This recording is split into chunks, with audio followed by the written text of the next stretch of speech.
खूप सुंदर अशी शर्यत देखील झाली, पल देखील त्यांचा बघायला भेटला आणि विजय देखील केला. तर दादांशी काही संवाद साधूया. तर नक्कीच आपला परिचय देण्याची दादा आवश्यकता नाही तसे तर. आणि आज शर्यत झाली, खूप सुंदर अशी शर्यत झाली. काय म्हणणार लारा घाटावरून पहिल्यांदा आज उतरला आपण आणि डायरेक्ट बिनजोडला, म्हणजे कसं नियोजन आपलं ठरलं दादा? नियोजन माझं खरं ऍक्च्युली राजा असताना झालं होतं आमचं भरपूर वेळा, कारण की आमची घाटावरती फायनलच्या मैदानाला एक 7-8 फायनली राजाच्या लाराच्या आहेत. आणि एवन जोडी म्हणायला गेलं तर घाटावर अख्ख्या महाराष्ट्रामध्ये एवन जोडी राजाने लाराची पडते, तेव्हा झालं होतं. पण आता नेमकं असं प्रकार झाला, राजाचा पायाला दुखापत झाल्यामुळे राजा आणू शकलो नाही मी इथे. तर मग मी माऊलीला मोठ्या पैलवानांना कॉल केला, नंदू शेठला कॉल केला, सचिन आम्हाला पण बोलणं माझं झालं. त्यांनी सांगितलं का बाबा लगेच तुम्ही ज्या तुमच्या गावचं मैदान आहे तुम्ही घेऊन जा. आपण या आजच्या 31 तारखेच्या मैदानाला लारा उतरवला आपण. आणि दादा लाराने जसं आपण मैदानावर उतरला आणि त्याच प्रकारे बिनजोड केला, तरी म्हणजे एखाद्या वेळेला आपण म्हणतो की घाटावरून बैल आले, शक्यता नाही देऊ शकत.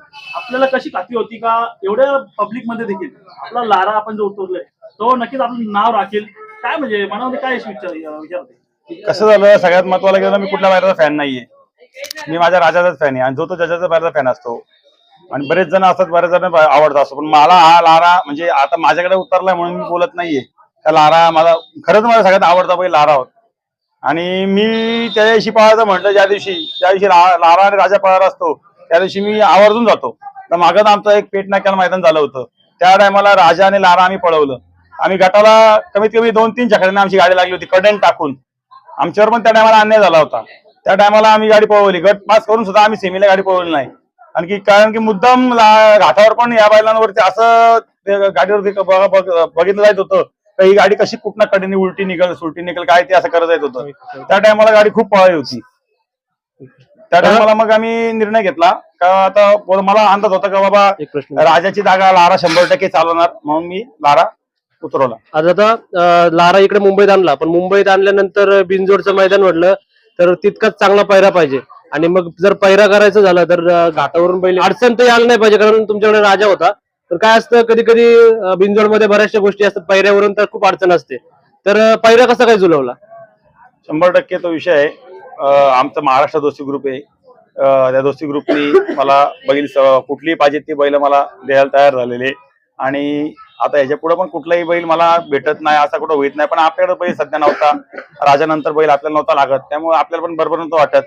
मग आता आमचे भाऊ अरुण ड्रायव्हर आहेत, ते नियोजन करत असतात. राजाचं पण नियोजन तेच ग्रुप करत होता. आणि आमच्या कडाव बालदिगंबर प्रसन्न श्री बालदिगंबर प्रसन्न कडाव हा ग्रुप नियोजन करतो. म्हणजे गणेश दादा असतील, निलेश असेल, वैभवदा असेल, आमचे परत ग्रुप असतील, म्हणजे बरेच आमची पोरं आहेत, आकाश वगैरे, उत्तम आहे, करण आहे, आयुष आहे, बरीच पोरं आहेत आमची, सतीश आहे.